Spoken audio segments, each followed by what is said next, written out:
नमस्कार, बिंदास क्रिकेट में आपका स्वागत है। तो कल जयपुर में कई धमाके हुए। शुरुआत मौसम से हुई, बादल छाए रहे, बारिश हुई, मैच थोड़ा देर से शुरू हुआ, लेकिन इसके बाद जो धमाका हुआ मैच में और आखिर तक, मैच के आखिर गेंद तक वो धमाका होता रहा। रात राशिद पठान और राहुल तेवतिया के धमाकों ने राजस्थान का विजय रथ रोक दिया और गुजरात को शानदार जीत दिलाई।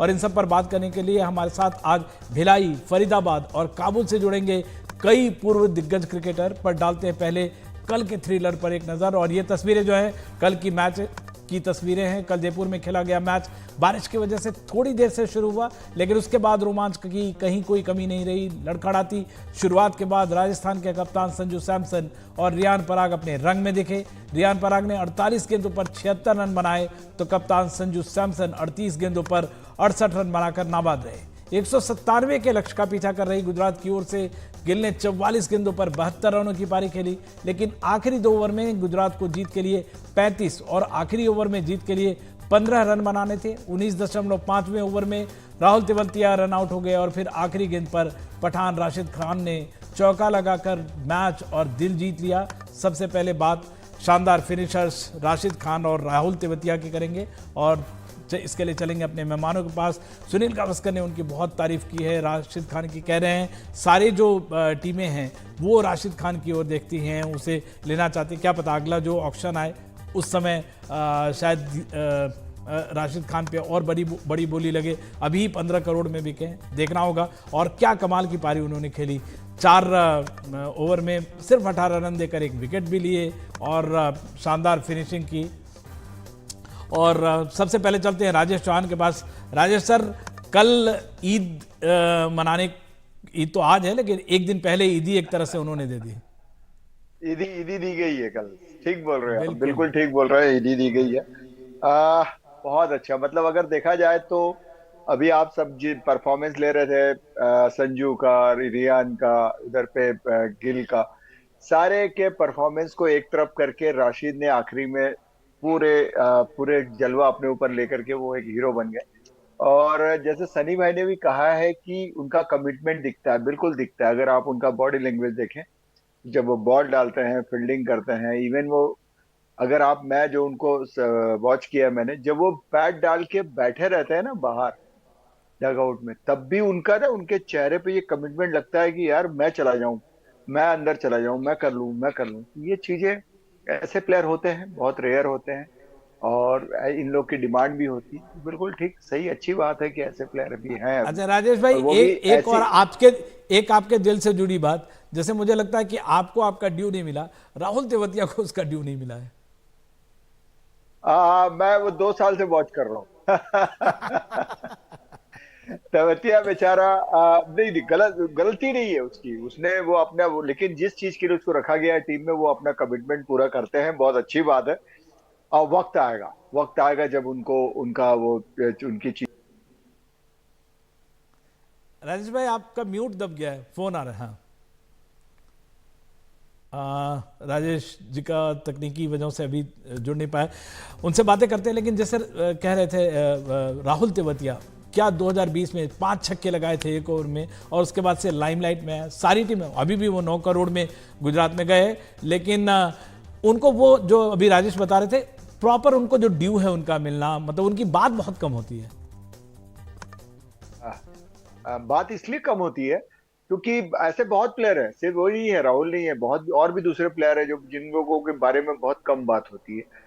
लेकिन ये लोग अपने क्वाइटली, अपने चुपचाप, देखिए एक मोहित थे, मोहित शर्मा जो बॉलर है, ऐसे बहुत सारे लोग हैं जिन्होंने, जो क्वाइटली अपना काम करते हैं, उनको टीम में रखा जाता है, वो अपनी ड्यूटी निभाते हैं और वो 1 महीने के बाद चले जाते हैं, 1.5 महीने के बाद फिर नेक्स्ट ईयर आ जाते हैं।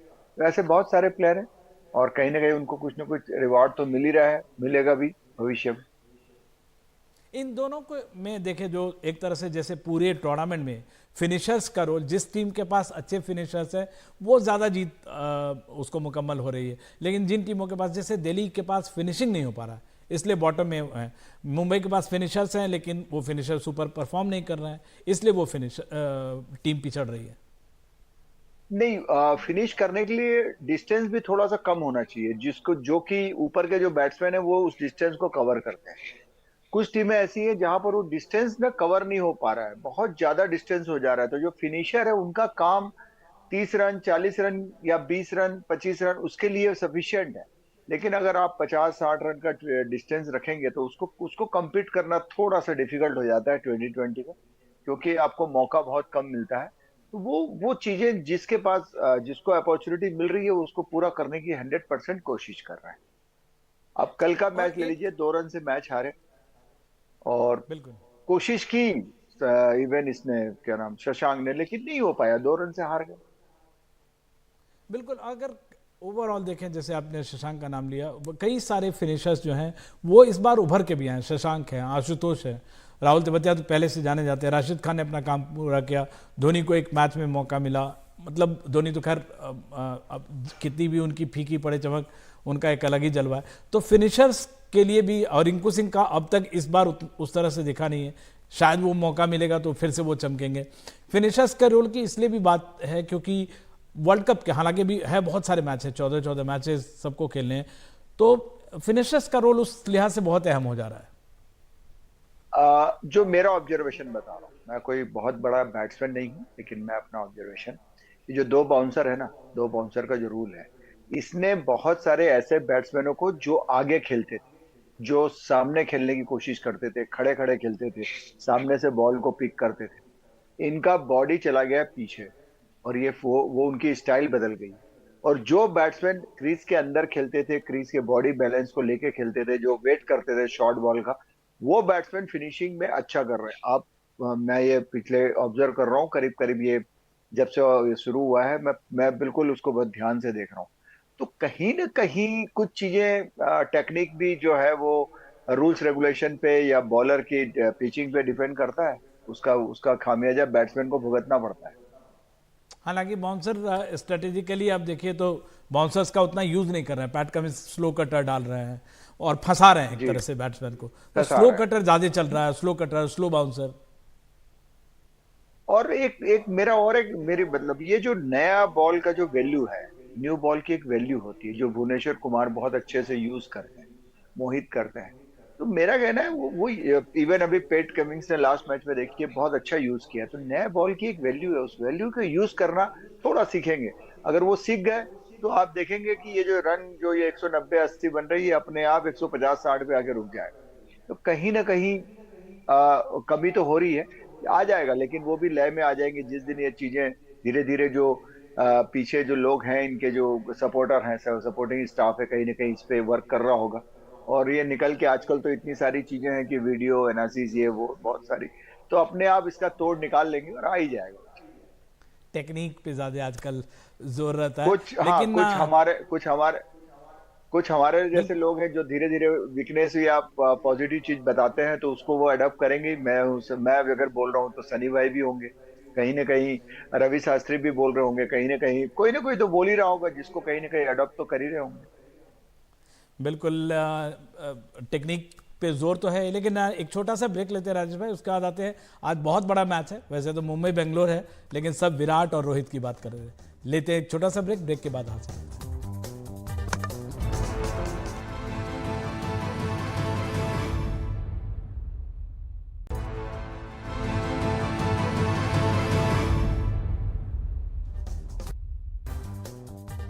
तो कल सबने राशिद खान और राहुल तेवतिया का धमाका देखा, और आज 5 बार की चैंपियन मुंबई की टक्कर घरेलू पिच पे ही विराट की टीम, विराट की सेना से होगी। हालांकि विराट कप्तान नहीं है, बेंगलुरु हार की हैट्रिक झेल रही है। दोनों टीमों के टॉप 4 तक पहुंचने के लिए जीत का मंत्र इन्हें ढूंढने की ज़रूरत होगी। और एक बार फिर चलते हैं अपने मेहमानों के पास। राजेश चौहान है हमारे क्रिकेट एक्सपर्ट, पूर्व टेस्ट क्रिकेटर। राजेश जी, ये मैच बेंगलुरु और मुंबई का है, बहुत पुरानी राइवलरी है, और हमारे साथ करीम लाला भी है, एक बारी उनके पास भी अगर वो हमारी आवाज़। करीम लाला साहब, आपका स्वागत है। बहुत देर से हम आपकी ईदी का इंतजार कर रहे थे। अफगानिस्तान में कैसे मना जश्न आपके सबसे बड़े स्टार का, राशिद खान का? सबसे पहले तो मैं सारे इंडियन मुसलमानों को ईद की खुशियां बहुत बहुत मुबारकबाद पेश करता हूं। और दूसरी बात, सारे इंडियन को सलाम बोलता हूं जो भी मेरे आवाज सुन रही है। तो अफगानिस्तान में माशाल्लाह अब क्रिकेट को इतनी तेजी से पेशरफ्त हासिल हुआ है कि ये जो आखिरी के 6-7 साल है ना, तकरीबन अफगानिस्तान का बच्चा बच्चा क्रिकेट से खेल उन तक हम ठीक तरह से तकनीकी तौर पे नहीं पहुंच पा रहे हैं, लेकिन अफगानिस्तान की कई सारी हमारे पास तस्वीरें हैं जो Karim Lala farmer cricket captain है अफगानिस्तान के, उन्होंने भेजी है। हम आपको दिखाने की कोशिश करेंगे। और ये अफगानिस्तान में इस तरह से क्रिकेट ऐसे मनाते हैं जो करीम लाला मुझे बता रहे थे। काफ़ी मैं उनसे बातचीत करता हूँ तो बताया कि वहाँ ईद के जैसे जश्न मनाया, जैसे क्रिकेट जब भी जीतते हैं, राशिद खान जीते तो वहाँ पे पटाखे और कपड़े बांटना, और हर 400 करीब 400 से ज़्यादा ज़िले हैं वहाँ पे, और 34 सूबा है, और हर ज़िले में कम से कम टेनिस क्रिकेट होता है। जैसे इन गलियों में आप देख सकते हैं यहाँ पे क्रिकेट हो रहा है। करीम लाला खुद सिखा रहे हैं अपने एकेडमी में। इनके पूरा जो परिवार है क्रिकेट को डेडिकेटेड है, और राशिद खान जाहिर तौर पे वहाँ भी सबसे बड़े स्टार हैं। और अब जो है अफगानिस्तान के 9 बच्चे खेल रहे हैं, इंडिया में 9 लड़के क्रिकेट खेल रहे हैं जो ये T20 का महाकुंभ है। और बहुत ही हुनरमंद स्किलफुल क्रिकेटर हैं, बहुत मेहनत करते हैं, कमिटमेंट उनका एक अलग ही लेवल का है। चाहे कोई भी क्रिकेटर हो, बैटिंग बॉलिंग फील्डिंग हर में अपना जोर ज़रूर लगाते हैं, चाहे वो स्पेशलिस्ट किसी भी विधा के हो, किसी भी जॉनर के हो, कोई भी जानकारी हो उनको, किसी भी स्किल में माहिर हो, लेकिन पूरा जोर लगाते हैं। तो ये बहुत बड़ी बात है। राजेश भाई, हम लोग जो बातचीत कर रहे थे, एक तो अफगानिस्तान का क्रिकेट है वो जो, या बाकी जो क्रिकेट है, अफगानिस्तान के क्रिकेट को भारतीय ये जो T20 लीग है इससे सबसे बड़ा फायदा हुआ है। नहीं, उनके देखिए आपने जैसे बताया कि 7 बच्चे खेल रहे हैं, बहुत अच्छी बात, लेकिन उनके आप बाकी मैचेस भी देखिए जो वो सीरीज खेलते हैं दूसरी कंट्रियों से, उनके वो चाहे 2020 हो, वनडे हो, अभी तो मेरे ख्याल तो वो आप देखेंगे कि वो उसमें भी जो प्लेयर्स आ रहे हैं उनके, वो काफी मतलब उम्दा खिलाड़ी आ रहे हैं, उम्दा टैलेंटेड खिलाड़ी है। आ रहे, अभी बिल्कुल जैसे कि बिल्कुल। आप, जबकि वहां पे हाँ, राजेश भाई, वहां पे ना सुविधाएं उस तरह की नहीं है जो कई सारी तस्वीरें देखे करीम नहीं लाला है। साहब से ही। जी जी करीम लाला साहब, जी आप जी। वहां के क्रिकेट के बारे में बता रहे थे और ईद का सेलिब्रेशन आप बता रहे थे कि राशिद खान के मैच जीतने पे होता है। बिल्कुल। अब आप लोगों की मालूमात के लिए ये मैं शेयर करूंगा कि अफगानिस्तान के जो डोमेस्टिक रिकॉर्ड होता है ना, उसमें हमारे 34 सूबे बिल्कुल अच्छे क्वालिटी ग्राउंड बन चुके हैं। इधर तकरीबन हमारे 12-15 सूबों में तो हमारा डोमेस्टिक स्ट्रक्चर बहुत अच्छा है। उसके अलावा हमारे 4 डे फर्स्ट क्लास होते हैं, उसमें हमारे जितने भी टॉप क्लास के क्वालिटी या डोमेस्टिक रिपोर्ट्स जो सूबे हैं उनके परफॉर्मर वो उसमें खेलते हैं। तो टैलेंट की कोई कमी नहीं है। इसके अलावा ये जो टेनिस बॉल का होता है, ये तो जिन लोगों को फैसिलिटी नहीं मुहैया तो वो गाँव गलियों में और इस तरह दूर दूर पहाड़ों में खेलते हैं।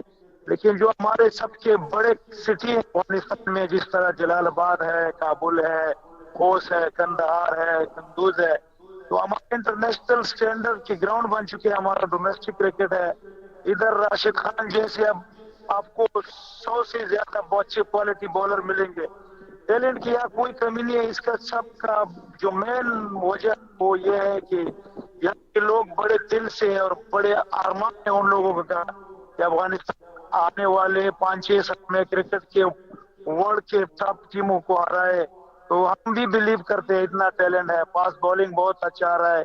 तो इंशाल्लाह आने वाले 5 साल जो है अफगानिस्तान वर्ल्ड क्रिकेट के लिए पूरा खतरा है। बिल्कुल। हमारे साथ विजय यादव भी जुड़े। करीम लाला से जुड़ने का मतलब ये था कि वो अफगानिस्तान में राशिद खान की बात करते हैं। विजय यादव राहुल तेवतिया के कोच रहे हैं और टेस्ट क्रिकेटर भी रहे हैं। राजेश चौहान उन्हें अच्छी तरह से जानते हैं। विजय सर, बहुत देर से जुड़े, लेकिन आपके बच्चे ने कमाल कर दिया। मतलब राहुल तेवतिया लगातार 4 साल से कमाल कर रहे हैं और एक बार फिर उन्होंने वो कमाल दोहराया। बिल्कुल। मेरे ख्याल से ये जो IPL है इसका कमाल यही है कि कोई भी प्लेयर जो छूट जाता है बीच में, लेकिन वो अपने इसमें आके अपना दम दिखाता है। बल्कि इस साल तो उसने रणजी ट्रॉफी और विजय हजारे में उसमें बहुत अच्छा परफॉर्म करा। बैटिंग के अंदर कॉन्फिडेंस बढ़ा है उसका। आपको क्या लगता है कि मतलब जिस तरीके से उनकी प्राइस भी बढ़ी है और उनका ओहदा भी बढ़ा है, लेकिन उनको उनका ड्यू आपको लगता है थोड़ा ऊपर जाए, या आपको लगता है फिनिशर ही के रोल में वो ज्यादा बेहतर है?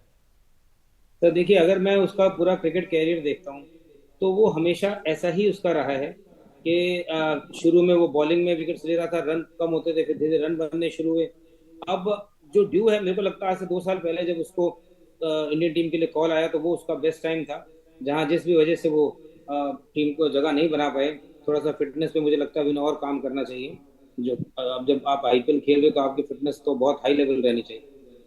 तो वही मेरे को लगता विजय है कहीं यादव, जो अगर विजय कहीं भाई, जो पहले तो आपको देख के अच्छा लग रहा है, आप किडनी ट्रांसप्लांट करके आए हैं और आप मतलब फिर से आपको हेल्दी देख के अच्छा लग रहा है।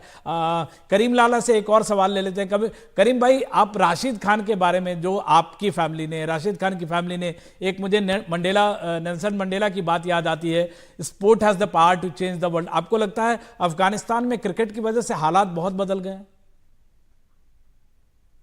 बिल्कुल, अल्हम्दुलिल्लाह। अफगानिस्तान में पिछले 40-50 साल से इधर लड़ाई चल रही है। यहाँ के लोगों के हालात बहुत खराब हो चुके हैं पिछले 40 सालों से। और इतना स्ट्रगल जो अफगान कौम ने किया है, मेरे ख्याल से दुनिया के 204 से कितने भी कंट्री ने भी नहीं किया। तो क्रिकेट ने इन सबको आपस में मिलाया, उसको अफगानिस्तान के बारे में उसको समझा। और दूसरी बात यह है, सबसे अहम बात, वो लोग जो पहले उधर उधर के घूमते थे, अब वो स्पोर्ट्स में आना शुरू हो गए। और स्पोर्ट्समैन की लाइफ में इंसान की तरक्की बहुत तेजी से आती है। तो क्रिकेट ने अफगानिस्तान के लिए, अफगानिस्तान के नाम के लिए, अफगानिस्तान के प्लेयर्स के लिए, अफगानिस्तान की ये जो यंग जनरेशन है, तो बहुत ज्यादा रोल अदा किया। लोग अब स्कूल में जाना चाहते हैं और लोग चाहते हैं कि अफगानिस्तान फिर से बन जाए और तरक्की करे। तो इसमें क्रिकेट का बहुत हाथ है, और हमारे प्लेयर्स का, हमारे सारे बोर्ड एडमिनिस्ट्रेशन का। तो हम लोगों की भी यही ख्वाहिश है कि हम उसको मोटिवेट करें ताकि अफगानिस्तान के लोगों की जिंदगी खूब से खूब हो जाए। अच्छा करीम भाई, एक छोटा छोटा जवाब चाहेंगे आप तीनों मेहमानों से। आज विराट वर्सेस रोहित है, किसकी तरफ है आप? तो आज विराट कोहली जीत जाएगा। मेरी ये कंफर्म बोलता हूँ, विराट कोहली कमबैक करेगा। उसकी टीम बहुत अच्छी है, बस उन लोगों का थोड़ा बैड लक चल रहा है। विजय भाई, विराट या रोहित? मैं विराट के साथ ही जाना चाहूंगा। राजेश जी, विराट या रोहित? माफी चाहूंगा, आज मैं फिर रोहित के साथ हूँ, क्योंकि होम ग्राउंड है, कहीं ना कहीं थोड़ा बहुत उनको अपना सपोर्ट मिलेगा, होम क्राउड का भी मिलेगा। और दोनों चलिए टीम ऊपर पायदान में जंग जारी है। चलिए 2-1 फिर भी विराट के फेवर में है, लेकिन देखते हैं मैच जरूर रोमांचकारी होगा। और विराट वर्सेस रोहित लोग देख रहे हैं, लेकिन 11 खिलाड़ियों की टीम है और दोनों कप्तान भी नहीं है। देखते हैं, ये मैच जरूर रोमांच से भरपूर होगा और इसका हम इंतजार करेंगे। देखते हैं आप तीनों में किन की बात सही होती है।